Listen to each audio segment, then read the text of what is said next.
따라가 인사하시겠습니다. 반갑습니다. 축복합니다. 사랑합니다. 네, 오늘 찬양이 마치 다윗이 언약궤가 우리 다윗성에 올 때 막 기뻐 춤추며 노래했던 그 모습을 찬양하는 것 같습니다. 찬양 가사에 찬양의 기쁨은 주님이 주신 선물이라는 가사가 나오는데 참 좋네요. 우리 찬양하는 것이 하나님만 영광 받는 게 아니라 우리에게도 주시는 하나님의 선물입니다. 찬양하면 우리도 기뻐지고 또 우리가 더 건강해지고 또 하는 일이 더 형통하게 될 줄 믿습니다. 네, 오늘 부활절기 세 번째 주일인데요. 다음 주일은 아주 특별한 주일입니다. 전교인 연합 예배 드리고 한마음 축제하는 날인데요. 제가 부임해서 2017년, 2018년에 전교인 연합 예배 드리고 체육대회 했고요. 2019년에는 전교인 연합 예배 드리고 전교인 수련회를 다녀왔습니다. 해마다 그렇게 연합 예배를 드렸는데 코로나 때문에 못했죠. 4년 만에 이제 처음 하는 전교인 연합 예배인데 우리 많이 기대해 주시고 기도해 주시고 또 많은 참여와 주변에 많이 이렇게 연락하셔서 다 참여하고 또 하나 되는 그런 시간 되실 수 있기를 바랍니다. 오늘 본문은 다윗이 이스라엘의 전체 왕이 되고 얼마 되지 않아서 일어났던 한 사건을 소개하고 있는데요. 다윗이 이스라엘의 전체 왕이 되고 유다 지파에게 분배되었지만 아직도 정복하지 못했던 여부수 성이 있었습니다. 여부수 사람들이 그 산 꼭대기에 있는 성을 아직도 지키고 있었는데 다윗이 거기를 함락시키고 다윗성이라고 이름을 짓습니다. 나중에 예루살렘이 되는데요. 그래서 이스라엘 도읍으로 삼습니다. 그래서 두로 왕 히람이 다윗을 위해서 백향목과 목수와 석수를 보내서 다윗 왕을 위한 백향목 왕궁도 지어 주었습니다. 그리고는 그렇게도 이스라엘을 괴롭히고 괴롭혔던 블레셋도 물리쳤습니다. 블레셋이 사울 왕을 죽이고 이스라엘 땅에 이제 그 허리 같은 그 지역을 다 차지하고 있었거든요. 그래서 블레셋을 물리치고 이스라엘 땅에서 블레셋 사람들 다 몰아내었습니다. 그러니까 다윗이 이렇게 나라를 아주 안정시켰죠. 정치적으로나 군사적으로 아주 안정시켰는데 그리고 난 다음에 가장 먼저 한 일이 무엇이냐면 하나님의 언약궤를 그 다윗성으로 옮겨오는 일이었습니다. 그런데요, 그 과정에서 웃사라는 사람이 죽는 사고가 벌어졌습니다. 어쩌면 좋은 날들만 계속 되던 그 상황 속에서 그 시점에서 찬물을 확 끼얹는 듯한 그런 사고가 발생한 것이었는데요. 도대체 왜 그런 일이 벌어졌을까요? 이 사건은 사건의 배경은 70년 전으로 거슬러 올라갑니다. 엘리 제사장 당시에 블레셋 사람들이 쳐들어왔을 때 이스라엘 사람들이 언약궤를 메고 그 전쟁에 나갔다가 아주 크게 패하고 말고요. 그 언약궤까지 빼앗기고 말았습니다. 그래서 블레셋 사람들이 그 언약궤를 전리품으로 가져갔다가 그 블레셋 땅에 큰 재앙이 계속 임하게 되자 이 언약궤 때문인가라는 것을 알고는 그 언약궤를 이제 그 이스라엘로 되돌려 보내는데 새 수레를 만들어서 거기에 실어서 돌려보냈습니다. 그 언약궤가 도착한 땅이 이스라엘의 베세메스라는 땅이었는데요. 그 베세메스 사람들이 언약궤를 돌아오는 것을 보고는 너무 기뻐서 하나님께 감사 제사를 드렸습니다. 근데 그까지 했으면 좋았는데 이 베세메스 사람들이 언약궤를 처음 보는 거잖아요. 이 언약궤 아무나 보는 게 아니거든요. 그래서 그 언약궤를 만져서 뚜껑을 열고 안을 들여다보았습니다. 그래서 그 성경의 사본에 따라 좀 다르지만 어떤 사본에는 5만 70명이 죽었다. 어떤 사본에는 70명이 죽었다. 이렇게 밝히고 있는데 그런 죽는 사고가 발생하고 말죠. 그래서 이 언약궤를 기랏 여아림이라는 성읍으로 보내서 아비나답이라는 사람의 집에 두었는데요. 그리고 20년이 지나서 사울이 왕이 됩니다. 그리고 사울이 왕이 된 지 40년 만에 죽고 다윗이 유다 지파의 왕이 되고 유다 지파의 왕이 된 지 7년 6개월 만에 이스라엘 전체 왕이 되고 나라를 어느 정도 안정시킨 시점이었으니까 거의 70년이 지났습니다. 20년, 40년, 7년 6개월이니까 거의 70년 동안이나 그 언약궤가 아비나답이라는 개인의 집에 있었다라는 거죠. 그러니까 다윗이 그렇게 언약궤가 방치되어 있는 것이 마음에 계속 걸렸던 것이죠. 그렇습니다. 언약궤는 성막 안에 있어야 됩니다. 성막에서도 그 지성소 안에 있어야 되는 건데 이 언약궤가 돌아오고는 그 사고로 인하여 그냥 아비나답이라는 사람이 있고요. 성막은 따로 있었습니다. 다윗이 사울 왕을 피해서 도망갈 때 노브에 있는 그 성막에 가서 제사장들이 이에게 그 진설병을 얻어먹는 장면이 나오는데 그 성막은 거기 있는 거죠. 근데 언약궤는 아비나답의 집에 계속 있었던 것이죠. 그러니 그렇게 방치되어 있는 언약궤를 가져오고 싶은 마음이 들었는데 그것은 참 기특한 일이었습니다. 왜냐하면 언약궤를 그냥 가지고 오려고만 한 것이 아니라 가지고 와서 성전을 짓고 그 안에 두려고 하는 마음이었기 때문입니다. 이스라엘이라는 나라는 정치와 종교가 분리되어서는 안 되는 나라입니다. 어느 나라나 뭐 그럴 수 있지만 특히 이스라엘은 정치와 종교가 분리될 수 없는 나라입니다. 하나님이 그래서 사람의 왕을 두려워하지 않았던 것이죠. 왜냐하면 하나님이 왕이시기 때문입니다. 하나님은 그들의 신이시면서 또 그들의 왕이시기 때문에 이스라엘은 정치와 종교가 분리될 수가 없는 나라였습니다. 그런데 초대 왕이었던 사울은 언약궤에 전혀 관심이 없었습니다. 사울이 통치하던 시기에 그 성경 말씀에 보면 언약궤의 내용이 전혀 안 나옵니다. 언약궤라는 말조차도 한 번도 등장하지 않습니다. 그러니 그 사울의 정치가 바로 될 수 있었겠습니까? 그러니까 신앙은 삶과 하나가 되어야 합니다. 우리가 사울처럼 살 수도 있고 다윗처럼 살 수도 있습니다. 사울도 하나님의 백성이었습니다. 심지어 하나님이 기름 부어서 세운 이스라엘의 왕이었습니다. 요즘으로 치면 교회 잘 다니는 사람이고 교회에서 직분을 받은 사람이죠. 그런데 언약궤가 어디 있는지 관심도 없이 나라를 다스렸으니 나라를 제대로 다스릴 수가 없었던 것이죠. 그러니 그 마음의 사탄의 틈이 타서 사울을 시기하고 어떻게 하면 다윗을 시기하고 다윗을 어떻게 하면 죽일까 그런 것에만 온 힘을 다 쓰고 그러니 블레셋에게는 맨날 절절매며 살았던 것입니다. 사울의 나라에 언약궤가 없었기 때문입니다. 사울의 마음에 언약궤가 없었기 때문이죠. 정치 따로 종교 따로였기 때문이었습니다. 우리도 교회를 열심히 다녀도요. 주일에 예배 드리는 것이 다가 아닙니다. 우리 삶의 신앙의 모습이 나타나야 합니다. 신앙과 삶이 분리되어서는 안 됩니다. 우리가 일주일 살면서 정말 내가 그리스도인답게 그리스도인의 모습으로 살아가고 있는지 내 삶이 신앙과 하나가 되어 있는지 늘 돌아봐야 합니다. 우리 보통 그리스도인들이 직장생활하거나 사회생활하면서 자기가 그리스도인임을 잘 드러내지 않는 경우가 참 많이 있습니다. 그건 삶과 신앙이 분리되어 있는 거죠. 내 삶에 신앙이 나타나야 합니다. 삶 속에 신앙이 나타나야 합니다. 절대 분리되어서는 안 됩니다. 사울처럼 정치 따로 종교 따로가 아니라 이 다윗처럼 내 삶의 모든 것이 신앙과 하나 되도록 내 일상 속에 내 삶 속에 언약궤를 모셔드리듯이 하나님을 모셔드려야 합니다. 그렇게 살아가야 정말 바른 신앙인의 모습인 거죠. 예배드리고 또 평일에는 또 그냥 세상 사람들처럼 살면 이 신앙 따로 삶 따로인 것이죠. 그렇지 않고 우리의 삶 속에서도 우리의 신앙이 드러나는 신앙과 삶이 하나 되는 그런 다윗 같은 모습으로 또 그런 믿음으로 살아가시는 저와 여러분 되시기를 바랍니다. 다윗은 정치적으로 군사적으로 안정된 나라를 이루었습니다. 이제 종교적으로도 안정된 나라를 만들고자 했던 것인데요. 하나님이 그런 다윗을 참 기뻐하셨습니다. 그래서 다윗이 나중에 언약궤를 둘 성전을 지으려고 했을 때 하나님이 그 마음을 참 기쁘게 받아주셨는데요. 물론 다윗 당대에는 성전을 짓지 못하게 했지만 그 마음을 기쁘게 받으신 것을 어떻게 알 수 있냐면 그때 다윗에게 언약을 주십니다. 그 유명한 다윗의 언약을 하나님이 주시는데요. 사무엘하 7장 8절에서 9절 16절 말씀입니다. 그러므로 이제 내 종 다윗에게 이와 같이 말하라. 만군의 여호와께서 이와 같이 말씀하시기를 내가 너를 목장 곧 양을 따르는 데에서 데려다가 내 백성 이스라엘의 주권자로 삼고 내가 가는 모든 곳에서 내가 너와 함께 있어 내 모든 원수를 내 앞에서 멸하였은즉 땅에서 위대한 자들의 이름같이 내 이름을 위대하게 만들어 주리라. 내 집과 내 나라가 내 앞에서 영원히 보존되고 내 왕위가 영원히 경고하리라 하셨다 하라. 아멘. 이건 나단 선지자를 통해서 하나님이 다윗에게 알려주신 약속의 말씀인데요.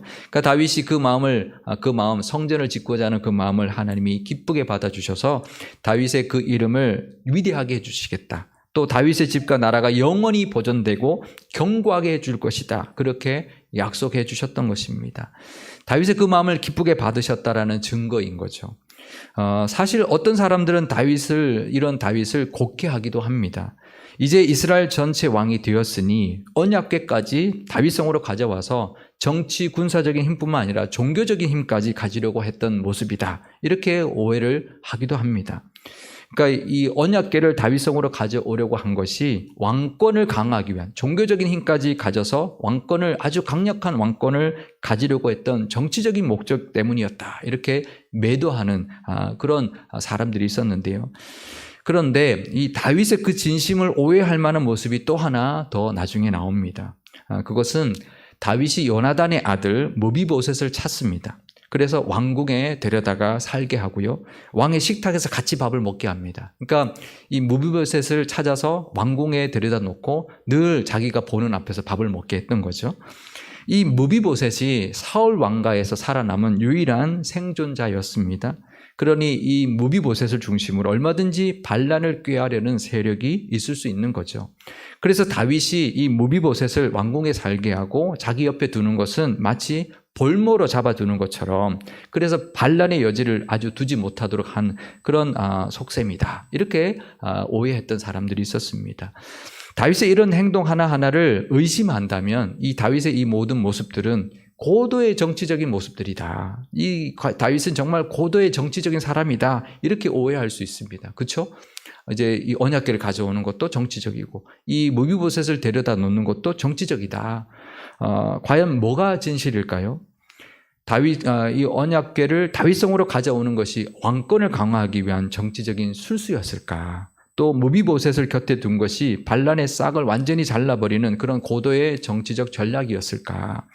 사실 우리가 다윗의 속내를 정확하게 알 수는 없습니다. 하지만 성경이 말하고 있는 것을 통해서 우리는 알 수 있는 거죠. 하나님이 다윗을 어떻게 평가하느냐를 보면 우리가 알 수 있는데요.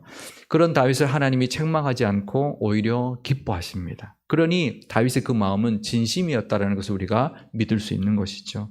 다윗의 그런 행동은 모두 신앙의 신실함에서 나온 것, 또 요나단과의 그 약속, 그 언약에서부터, 그 언약에 대한 신실함에서부터 나온 것임을 우리가 믿을 수 있는 것입니다. 우리도 중심을 보시는 하나님께 인정받는 사람이 되어야 합니다. 하나님의 중심을 보시기 때문에 우리의 중심을 다 아시죠? 사람들이 오해할 수 있습니다. 그 중심을. 하지만 하나님은 우리의 중심을 다 보고 계십니다. 그러니 하나님께 인정받는다면 결국에는 하나님이 지지해 주실 것이고 높여 주실 것입니다. 그러니 우리 사람이 잘 이해해 주지 못할 때도 있더라도 하나님께 인정받는 모습으로 살아가셔서 또 하나님이 높이시고 또 지지하시는 그런 은혜가 있으시기를 바랍니다. 그러면 이 아비나답의 집에서 언약궤를 가지고 나올 때 도대체 왜 우사가 죽는 사고가 벌어졌을까요? 하나님이 다윗의 그 마음을 알고 그 중심을 기쁘게 받으셨다면 왜 이런 사고가 터졌을까요? 다윗이 진심이 아니었기 때문도 아니었습니다. 다윗이 불경한 마음으로 언약궤를 가져오려고 한 것도 아니었습니다. 그게 아니라면 도대체 무엇 때문이었을까요? 무슨 잘못 때문이었을까요? 다윗의 그 의도는 좋았습니다. 그 마음도 진심이었습니다. 그런데 그 방법이 잘못되었습니다. 사무엘하 6장 3절에서 5절 말씀입니다. 그들이 하나님의 궤를 새 수레에 싣고 산에 있는 아비나답의 집에서 나오는데 아비나답의 아들 우사와 아요가 그 새 수레를 모니라. 그들이 산에 있는 아비나답의 집에서 하나님의 궤를 싣고 나올 때에 아요는 궤 앞에서 가고 다윗과 이스라엘 온 족속은 잣나무로 만든 여러 가지 악기와 수금과 비파와 소거와 양금과 재금으로 여호와 앞에서 연주하더라. 아멘. 그러니까 다윗이 최선을 다했습니다. 우리 1절에 보면 이스라엘 군사 3만 명을 모읍니다. 언약궤 하나 옮기는데 3만 명의 군사가 호위하게 합니다. 이 언약궤가 뭐라고, 누가 훔쳐가겠다고 3만 명이 호위하게 하고요. 온갖 악기를 다 동원해서 하나님을 찬양합니다. 그리고 이제 새 수레로 이제 옮기는데 이 새 수레도 그냥 뭐 적당한 새 수레가 아니겠죠. 굉장히 화려하고 정말 아름답게 만든 새 수레였을 겁니다. 근데 이 새 수레를 싣고 가다가 이제 가다가 사고가 터졌는데 왜 다윗이 새 수레에 실었을까요? 아마 이 언약궤가 블레셋에서 돌아올 때 새 수레에서 실려왔기 때문이어서 그랬을 수 있습니다. 가장 최근에 언약궤를 운반했던 모습이 바로 그 모습이었으니까요. 그런데 언약궤는 그렇게 운반하는 것이 아니었습니다. 민수기에 보면 어떻게 언약궤를 운반하는지, 옮기는지를 이제 기록해주고 있고 명령하고 있는데요. 민수기 4장 5절에서 6절, 15절 앞부분입니다. 진영이 전진할 때에 아론과 그의 아들들이 들어가서 칸 막는 휘장을 걷어 증거궤를 덮고 그 위를 해달의 가죽으로 덮고 그 위에 순청색 보자기를 덮은 후에 그 채를 꿰고 진영을 떠날 때에 아론과 그의 아들들이 성소와 성소의 모든 기구 덮는 일을 마치거든 고앗 자손들이 와서 맬 것이니라. 그러나 성물은 만지지 말라. 그들이 죽으리라.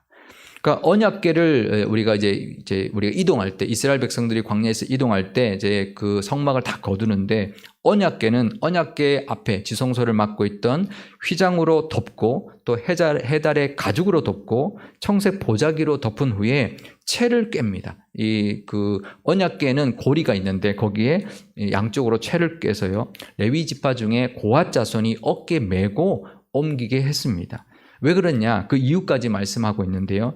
성물을 만지면 안 되기 때문에 그렇습니다. 성물은 거룩한 것이기 때문에 사람이 손으로 대어서는 안 되는 것이기 때문에 그것을 깨서 채를 깨서 어깨에 매는 방법으로 옮기게 했던 것이죠.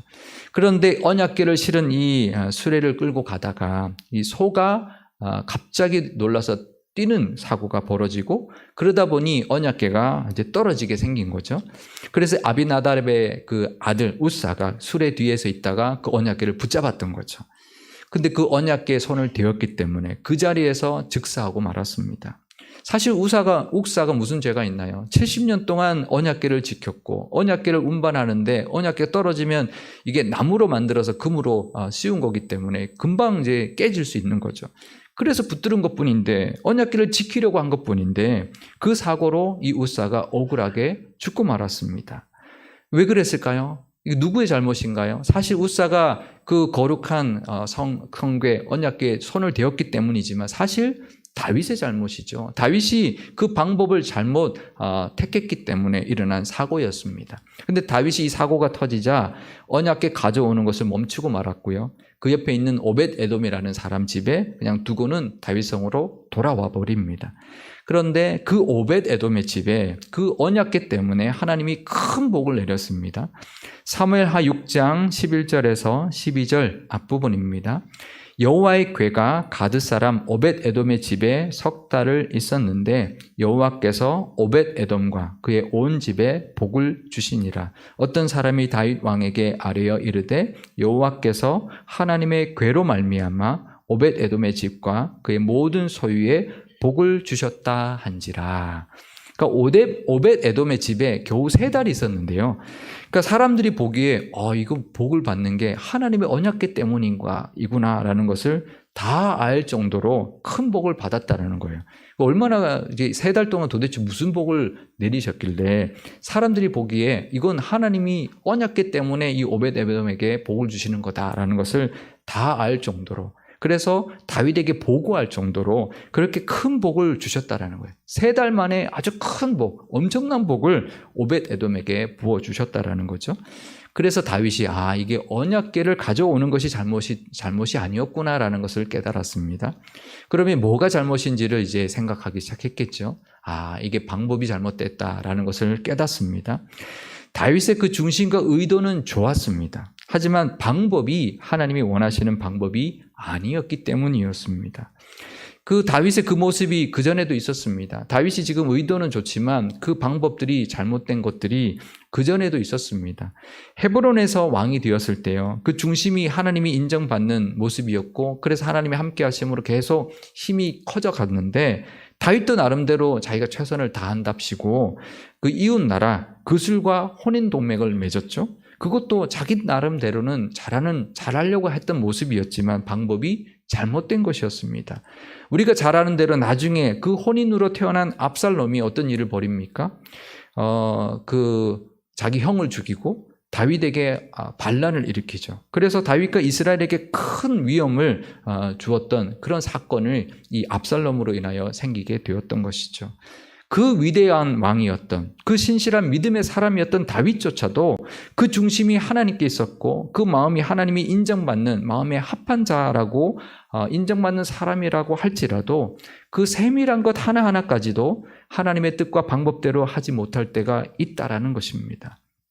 그래서 이런 사고가 터졌던 것이죠.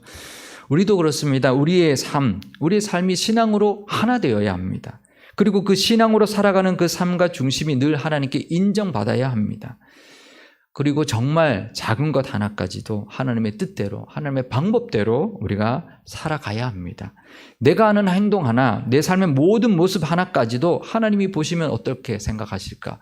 하나님이 뭐라고 하실까? 하나님께 늘 인정받는 모습들인가를 돌아볼 수 있어야 합니다. 사실 하나님께 인정받는 중심, 우리에게 그 마음이 다윗처럼 인정받아야 합니다. 우리가 지금 부활절기를 보내고 있는데요. 형통하게 하옵소서라는 표어를 붙들고 올해를 살아가고 있습니다. 그러면 가장 먼저 다윗처럼 그 중심이 먼저 하나님께 인정받아야 합니다.